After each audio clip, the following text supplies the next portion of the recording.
Welcome to Aditya academy. तो बहुत सारा पिलांकर मेसेज और कॉल रे मु एई तुमन जो वीडियोटा आज बनाउछे जे बहुत सारा पिलांकर कॉल आसला सर नोटिस केबे आसीबो रिजेक्ट लिस्ट आसिलानी ताकू नै कि कोन देखो।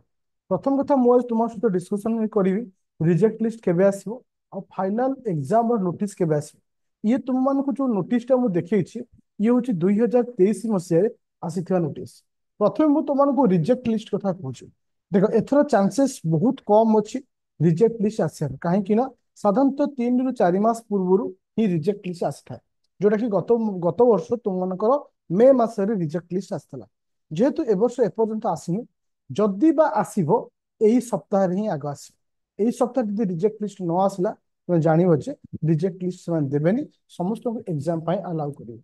द्वितीय पॉइंट होची तुम मानकर एग्जाम रो नोटिस केबे आसीबो। देखो पिले मु तुमनको देखौछि 29/8/2023 दिन এই जो नोटिसटे आसला जोटी क्लियर होता 15/10/2023 संडे दिन तुम मानकर प्रिलिम एग्जाम हम तार अर्थ मिनिमम 45 दिन पूर्व ही नोटिस आसता ठीक ए वर्ष तुम मानकर से जिनस हम जेहेतु तुम मानकर मु कही 20 एग्जाम हबार अच्छी तो बहुत चांसेस एवं 20 को नहीं एवं 27 हम आर रिजन तुम मानकर 6 तारिख पर्यंत इंटरव्यू रोचे तापर तुम मानकर दशहरा छुट्टी हो जाउची तो ये दीटा डेट ही तुम मान वर्तमान फिक्स अच्छी जोटा कि एग्जाम मोस्ट चांसेस ए दीटा भितर वर्तमान 50-50 अच्छी जेबे भी तुम मानकर नोटिस आसीबो 45 दिन पूर्व जदि आमे ए को कंसीडर करबा तो आर 45 दिन पूर्व यदि आमे कहिबा तो आसी जिबा कथा एबे सुधा जोटा कि एई काली परदिन भितर आसी जा कथा जेतु काली परदिन भितर आसीबार चांस बहुत कम अच्छी तो एउट तुम क्लीयर हो जाओ 27 रे चांस रोच तुम एग्जाम हम जेहेतु 27 रे एग्जाम हम तार्थ आसंता सप्ताह तार्थ गणेश पूजा पर दरकार पड़े भी जेहेतु तुम शनिवार दिन गणेश पूजा हो शुक्रवार दिन बाहर कर दे पारती कहीं से तुम देख तुम गणेश पूजा हो बहुत सारा छुट्टी अच्छी तो मोस्ट प्रोबाबिलिटी तुम बुधवार गुरुवार आड़ को तुम नोटिस पलि आसीज जे तुम प्रिलिम एग्जाम के हम जदि बा न आसुची ता पूर्वर माने जो आज तुम किसे ना मंगलवार है ये जो शुक्रवार दिन किंबा गुरुवार दिन भी चांस अच्छी पलि आस माने ओभराली जब देखा तुम यही सप्ताह कि आसता सप्ताह तुम एग्जाम डेट पलि आस तार नियम हूँ 40 ରୁ 45 दिन पूर्व ही नोटिस रिलीज करती एति तुम सियोर हो जाओ यही सप्ताह कि मोस्ट चांसेस आर सप्ताह तुम नोटिस आस तो मैटर आउ सिटी नहीं मैटर अच्छी एग्जाम नोटिस आसीबो एग्जाम हम एटा निश्चित किंतु तुम्हें केते दूर प्रिपेयर अच्छो आज भी तुम पिले जो पिला ए रैपिड फायर रो समस्त क्लास को कंप्लीट करछंती मैथ रो रैपिड फायर रे क्लास दिया ऑलरेडी पॉलिटी तुम मानकर कंप्लीट सरीछि इकोनॉमी वर्तमान कंटिन्यू चली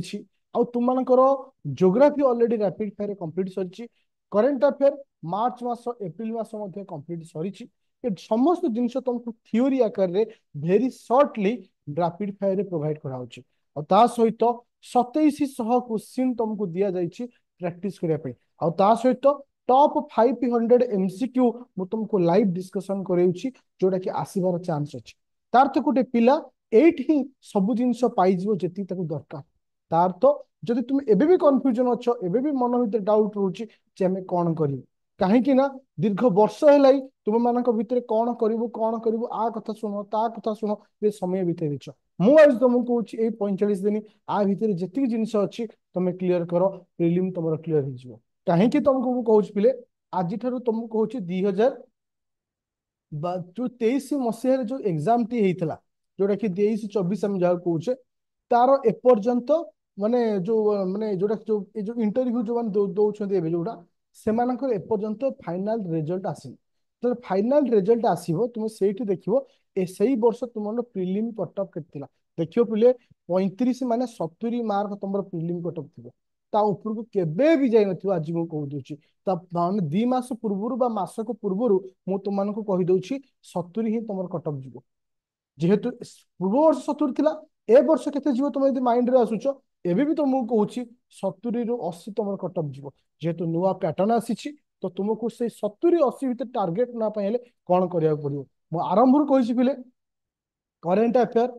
8 ରୁ 10 टी क्वेश्चन तुमको करिया पड़ियो पॉलिटी 15 ରୁ 20टा क्वेश्चन तुमको करिया पड़िबो। तापर आसला कि से ज्योग्राफी अति कम रे 5 ରୁ 6टी क्वेश्चन तुमको करिया पड़िबो। इकोनॉमिक्स सेमती 5 ରୁ 6टी क्वेश्चन। ओडिशा ऊपर जहां भी किछि अछि 5 ରୁ 6टी क्वेश्चन। ताल तुम एट देखो जदि हम कैलकुलेशन करछे 20 10 30 30 10 40 45 एट तुम 45 टा 45 माने 90 मार्क। 8 तो मु आहुरी कम मु नहीं पारिबी। तो माइंड रे क्वेश्चन आसो सर इकोनॉमी में को 5टा ठीक करू ज्योग्राफी को 5टा अरे से 5टा कला बेलू तुम तो 45टा होची 45 माने 90 मार्क। जोटा कि वर्तमान जो पैटर्न आसुची वर्तमान ओएस पैटर्न जो प्रिलिम अछि से माने काहाठू यूपीएससी ठाରୁ ମଧ୍ୟ हार्ड अछि। तो एई प्रोसेस रे कर आउट मन रखो 6 मास रे करेंट अफेयर बेसी पढिबोनी मार्च मास रो स्टार्ट करिवो अगस्त मास पर्यंत एति पढिबो। जदी तमर सरी जाइथिबो ताले ओवरऑल तुमको जनवरी और फेब्रुआरी को देखि दबो। बेसी इंपोर्टेंट होची नेशनल न्यूज जदि फॉरेन ट्रिटी रहउची तुम मानकर जो रहउची किसे किछि एक्सरसाइज रहउची किबा समिति कॉन्फ्रेंस रहउची एमान सब इंपोर्टेंट टॉपिक। और पीवाईक्यू इज मोस्ट इंपोर्टेंट ता सहित हां इथरे तुम मानको 10 वर्ष पीवाईक्यू भी दियाइची विथ सॉल्यूशन सहित आंसर शीट सहित। ताले तुम एठी जो रैपिड फायर जो 399 अछि एठी तुम समस्त जिंस पाइबो। आउ मध्ये जो माने ओडिया रे एग्जाम दोछ तुमको मध्य ओडिया रे मध्य क्वेश्चन दिया तो टॉप 500 जो क्वेश्चन अच्छी ना से बोथ इंग्लिश और ओडिया रोचे। तो तुम ऊपर डिपेंड करे तुम केमती पढ़िबो और केमती प्रिपरेशन करिवो। ए 45 दिन को सठिक बाटर जे यूज गला ना से सिकंदर बनी जिवे आज मु तुमको कहूची। और मन रख पिले कहा कथा शुणुनी निजको जोड़ा भल लगुच सेटा कर। और Aditya academy application Google play store रू डाउनलोड करिवो सेठी तुम सब जिंस पाई जिवो। एनी डाउट थिले मते कॉल करिवो 9937953590 रे ये होची एतिकी। आउ डे मंच मन रखो एई सप्ताह किंबा आसंता सप्ताह कन्फर्म नोटिस आज मु तुम मानको कहूची। Thank you.